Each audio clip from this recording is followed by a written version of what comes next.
अरे लड़ाई से क्यों डरते हो? लड़ाई होना बहुत वास्तविक है। जैसे जहाँ ढेर सारे बर्तन होते हैं, कभी 2 बर्तन आपस में टकराते हैं, आवाज़ होती है, लेकिन सारे बर्तन रहते हैं ना वहाँ पे इकट्ठे। वैसे ही 2 लोग या घर में जब लोग रहते हैं तो कभी टकराएंगे, कभी आवाज़ होगी, कभी लड़ाई होगी, लेकिन उसके बाद ना साथ में जो रहोगे, जो प्रेम होगा, जो एक दूसरे का स्वभाव पता चलेगा, उसका आनंद अलग होता है। और जो ये लड़ाई होती है ना, इससे ये पता चलता है कि सामने वाला तुम्हें कितना चाहता है, कितना तुम्हारी परवाह करता है।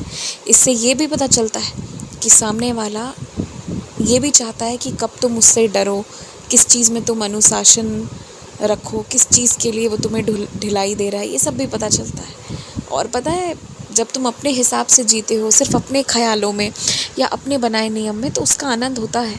लेकिन जब सामने वाले सबकी और घर के लोगों की मन की बातें सुनो, सबके सोच विचार जानो, और थोड़ा कभी अपने ही घर के अलग अलग सदस्यों की अलग अलग बातों पर कुछ अलग तरीके से भी जियोगे ना, तो जीवन का जो रस है ना, जो मिठास है, वो बढ़ जाएगा।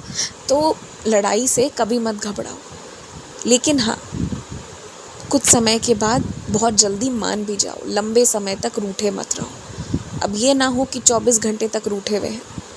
लड़ाई हुई, थोड़ी देर के लिए बात बंद हुई, ठीक है, लेकिन रात को सोने से पहले कोशिश किया करो कि अच्छे से बात करके सोएं। और अगर लड़ाई रात को हुई है तो सुबह होने तक वो सारी बातें भूल भुलाकर प्रेम से फिर मिलना है। ये चीज़ का ध्यान रखो। कभी भी लड़ाई झगड़े से घबराओ या हड़बड़ाओ मत। बस तुम ये ध्यान रखो अपने तरफ से कि बहस के समय भी कभी हो भी रहा है ना, तो कौन से शब्द का प्रयोग कर रहे हो। कभी भी ऐसा कोई शब्द मत कह जाना जिसके लिए जीवन भर पछतावा हो। बस इतना ध्यान रखना, बाकी सब भूल जाओ, बाकी चिंता मत करो। जहाँ लोग रहेंगे वहाँ कभी ऊपर नीचे होगी ही होगी, वो तो नियम है, उसके लिए मत घबराओ। और एक बात पता है, तुम क्या हो? तुम हो जल। जो निर्मल जल होता है ना, जिसे जिस रंग में रंग दो वो उस रंग में रंग जाता है। तुम्हें भक्ति के रंग में रंग दो, तुम भक्ति के रंग में रंग जाओगे। तुम्हें मित्रता में रखो, तुम मित्रता में, प्रेम में बह जाओगे। तुम्हें जैसे रखो तुम वैसे रह जाओगे।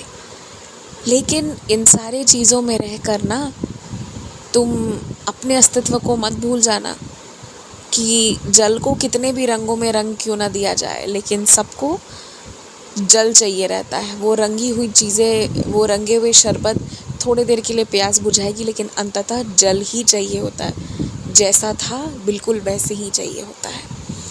तो किसी के भी वजह से ना अपने आप को पूरा बदलने का मत सोचना। हाँ, कुछ सीखना चाहते हो, कुछ अच्छी बात लगे किसी की, वो बात अलग है। जैसे कुछ लोगों के साथ रहकर तुम्हें अधिक चुप रहने की आदत हो जाती है, तो कभी कुछ लोगों के साथ रहकर थोड़े बुरे से बर्ताव करने की आदत हो जाती है। कभी ज़रूरत से ज़्यादा साहस आ जाता है, तो कभी ज़रूरत से ज़्यादा तुम दब जाते हो। ये सारी चीज़ें होती हैं। तो नहीं, थोड़े देर के लिए सब ठीक है, सारे रंग थोड़े थोड़े होने चाहिए, लेकिन अंततः जो तुम हो वो तुम होने चाहिए। क्योंकि जहाँ तुम अपने आप को खो दोगे ना, तो तुम उदास हो जाओगे, मायूस हो जाओगे। ये तुम्हारा स्वभाव है, इसलिए अपने आप को कभी मत खोना। और सुनो, एक बात और सुन लो मेरी, तुम्हें खिचड़ी पसंद आए या ना आए, वो बहुत पौष्टिक आहार होता है, तो उसे बनवाया करो, खिचड़ी खाया करो। समय समय पर खिचड़ी खाओ। अगर बनाना नहीं आता है तो देखो, पूछो, पढ़ो, तुम्हें पता चल जाएगा कैसे बनाना है। खिचड़ी खाओ, और तुम्हारे पाँव में जो चोट लगी है ना, उसमें तुम रोज़ मालिश करो। और जो भी तुम्हें कहा गया है, यदि तुमने डॉक्टर को दिखवाया है तो ठीक, और नहीं तो उसके लिए तुम अलग से ऊदी जल लो। कुछ दिनों में वो ठीक हो जाएगा। चोट बहुत गहरी थी, इसलिए समय लग रहा है। घबराओ मत, कुछ नहीं हुआ है तुम्हें। आयुष्मान भवा।